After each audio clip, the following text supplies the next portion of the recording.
بسم اللہ الرحمن الرحیم الحمد للہ رب العالمین وافضل الصلاة واتم التسلیم علی سیدنا محمد وعلی آلہ واصحابہ اجمعین۔ پیارے بھائیوں، تیسرے درس میں جو ہمارا پہلا سیشن تھا اس کے آخر میں شعر ابی طالب کا ذکر ہوا، وہ تھا وَأَبْيَضُ يُسْتَسْقَى الْغَمَامُ بِوَجْهِهِ، کہ وہ لوگ آپ صلی اللہ علیہ وآلہ وسلم کے چہرے مبارک کی برکت سے وہ یہ سوال کرتے تھے کہ ہم پر بارش برسے۔ ثمال الیتامى عصمۃ للارامل، اور آپ صلی اللہ علیہ وآلہ وسلم جو ہے وہ یتیموں کی، محتاجوں کی مدد بھی کرتے تھے اور یتیموں کی کفالت بھی کرتے تھے۔ تو یستسقى الغمام بوجهه، یہ جو لوگ سوال کرتے تھے آپ صلی اللہ علیہ وآلہ وسلم کے چہرے مبارک کی برکت سے، یہ برکت جو ہے وہ پیش کرتے تھے، وسیلہ پیش کرتے تھے۔ آیا یہاں پہ سوال یہ اٹھتا ہے کہ وسیلہ جو ہے یہ امر جائز ہے یا غیر جائز ہے؟ اس پر کیا دلائل جو ہے وہ آپ لوگوں کے پاس ہے؟ تو بلا شک و شبہ حضور علیہ السلام کا توسل جو ہے پیش کرنا وہ بالکل جائز ہے۔ قرآن کریم کی آیت ہے یا ایھا الذین آمنوا اتقوا اللہ وابتغوا الیہ الوسیلہ، اے ایمان والو اللہ سے ڈرو اور وسیلہ جو ہے اس کو تلاش کرو، وسیلہ جو ہے اس کو ڈھونڈو۔ یہاں پر آیت کے اندر وسیلے کے جو لفظ الوسیلہ جو ہے یہ للتعریف اسم جنس ہے، اور یہاں پر جو فائدہ ہے وہ عموم کا دیتا ہے۔ کیا آپ صلی اللہ علیہ وآلہ وسلم کی حیات میں اور آپ صلی اللہ علیہ وآلہ وسلم کی حیات کے بعد، یعنی دنیا سے پردہ فرمانے کے بعد، کیا لوگوں نے وسیلہ جو ہے وہ پیش کیا کہ نہیں؟ جی بالکل پیش کیا۔ آئیے ذرا ہم دیکھتے ہیں۔ سب سے پہلے سیدنا انس بن مالک رضی اللہ تعالی عنہ روایت کرتے ہیں، کہتے ہیں کہ اصابت الناس سنۃ علی عہد النبی صلی اللہ علیہ وسلم، کہ آپ صلی اللہ علیہ وآلہ وسلم کے زمانے میں قحط سالی ہو گئی۔ فبین النبی صلی اللہ علیہ وسلم یخطب فی یوم جمعہ، اور حضور علیہ السلام ایک دن جمعہ کا خطاب کر رہے تھے۔ قام اعرابی، ایک اعرابی کھڑا ہوا جس کا تعلق گاؤں دیہات سے تھا۔ فقال یا رسول اللہ صلی اللہ علیہ وسلم ہلک المال وجاع العیال فادع اللہ لنا، کہ ہمارے جو اموال تھے وہ تباہ ہو گئے، برباد ہو گئے، اور ہمارے جو بچے ہیں یہ بھوکے مر گئے، آپ اللہ رب العزت سے ہمارے لیے دعا کریں۔ فرفع یدیہ، آپ صلی اللہ علیہ وآلہ وسلم نے اپنے دونوں ہاتھوں کو یوں اٹھایا۔ وما نرى في السماء قزعة، جب آپ صلی اللہ علیہ وآلہ وسلم نے ہاتھ اٹھایا آسمان کی طرف، آسمان میں کوئی بادل نہیں تھا۔ فوالذی نفسی بیدہ ما وضعها حتى ثار السحاب امثال الجبال، کہا کہ خدا کی قسم جس کے دست قدرت میں میری جان ہے، آپ صلی اللہ علیہ وآلہ وسلم نے جب ہاتھ اٹھایا تو یہ بادل جو تھے وہ پہاڑوں کی طرح جو ہے آسمان میں جمع ہو گئے۔ ثم لم ينزل عن منبره حتى رأيت المطر يتحادر على لحيته صلى الله عليه وسلم فمطرنا يومنا ذلك ومن الغد وبعد الغد والذي يليه حتى الجمعة الأخرى، کہ آپ صلی اللہ علیہ وآلہ وسلم منبر سے نہیں اترے، اتنی زیادہ بارش ہوئی کہ ہم نے بارش کا پانی دیکھا، صرف اس جمعے کے دن نہیں، اس کے اگلے دن، دوسرے دن، تیسرے دن، یہاں تک کہ دوسرا جمعہ جو ہے وہ آ گیا۔ وقام ذلك الاعرابی او قال غیرہ، وہی اعرابی یا شاید کوئی دوسرا شخص جو ہے وہ کھڑا ہو گیا اور عرض کی یا رسول اللہ صلی اللہ علیہ وسلم تہدم البناء وغرق المال فادعوا اللہ لنا، کہ ہمارے جو بنا جو گھر ہے یہ تباہ ہو گئے اور ہمارے جو اموال ہوئے یہ بھی غرق ہو گئے، آپ اللہ رب العزت سے ہمارے لیے دعا کریں۔ فرفع یدیہ فقال، آپ صلی اللہ علیہ وآلہ وسلم نے آسمان کی طرف ہاتھ بلند کیے اور کہا اللہم حوالینا ولا علینا، کہ یہ اللہ یہ جو بارش کا پانی ہے ہمارے ارد گرد برسا نہ کہ ہمارے اوپر۔ فما یشیر بیدہ الی ناحیۃ من السحاب الا انفرجت وصارت المدینۃ مثل الجوبہ، جس طرف دست مبارک سے اشارہ کرتے ادھر کے بادل چھٹ جاتے یہاں تک کہ مدینہ منورہ ایک دائرہ سا بن گیا۔ وسال الوادی قناة الشہر ولم یج احد من ناحیۃ الا حدث بالجود، یہ قنات نامی جو نالہ ہے یہ مہینے بھر جو ہے بہتا رہا اور جو بھی آتا وہ اس بارش کا حال بیان کرتا۔ اسی طرح آپ صلی اللہ علیہ وآلہ وسلم کے زمانے میں جب ایک نابینا شخص آیا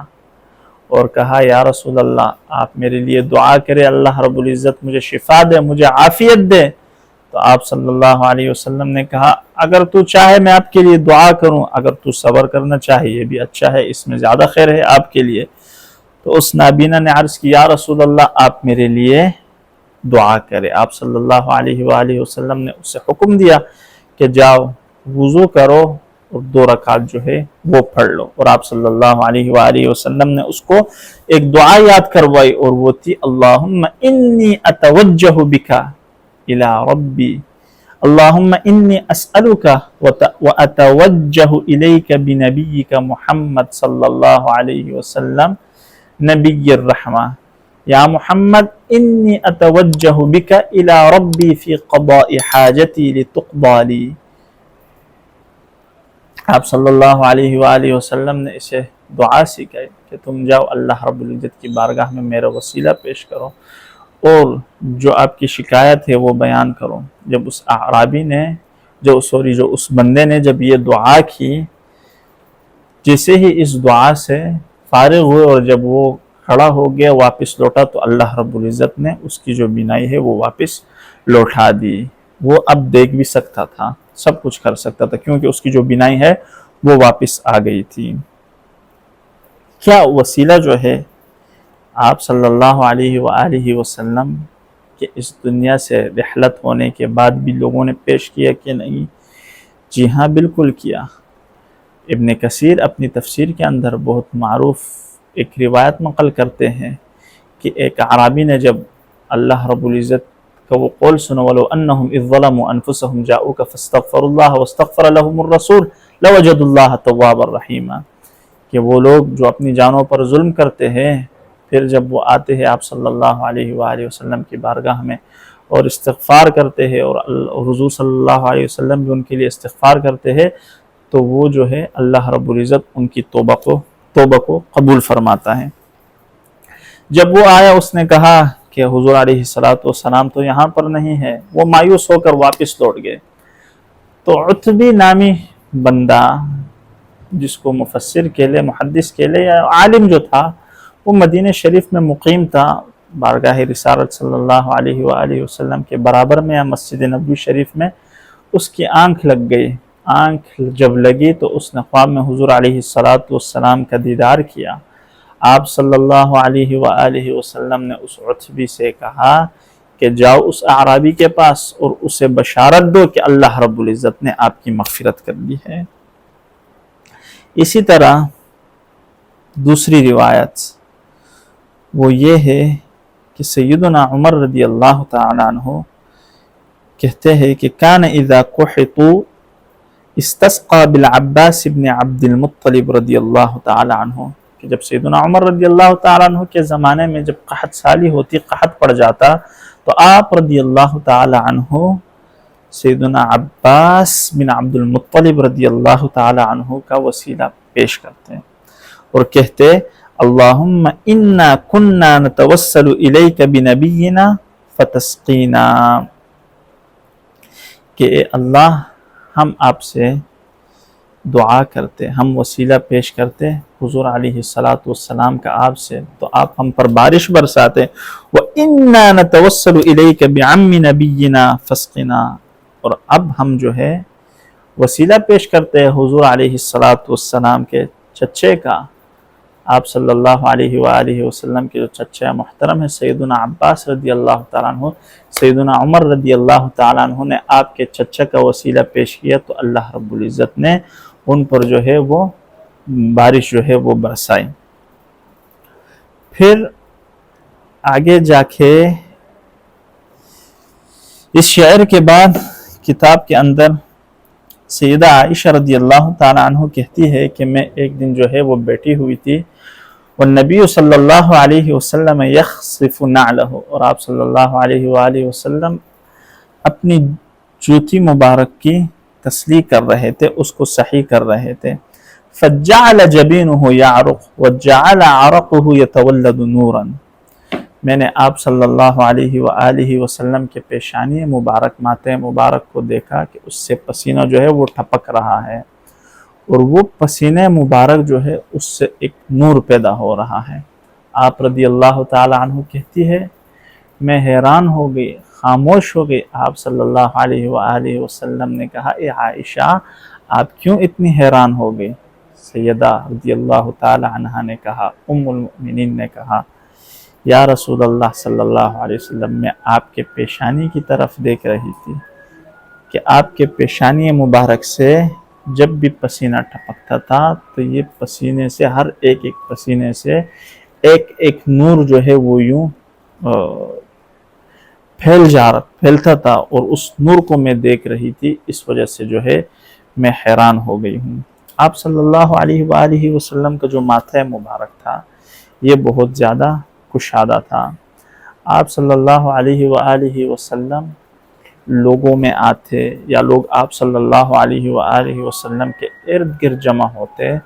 تو دیکھنے والے یہ دیکھتے کہ آپ صلی اللہ علیہ وآلہ وسلم کی جو پیشانی مبارک ہے یہ ایک موتی کی طرح چمکتی تھی، ایک ڈائمنڈ کی طرح یوں چمک رہی ہوتی تھی۔ پھر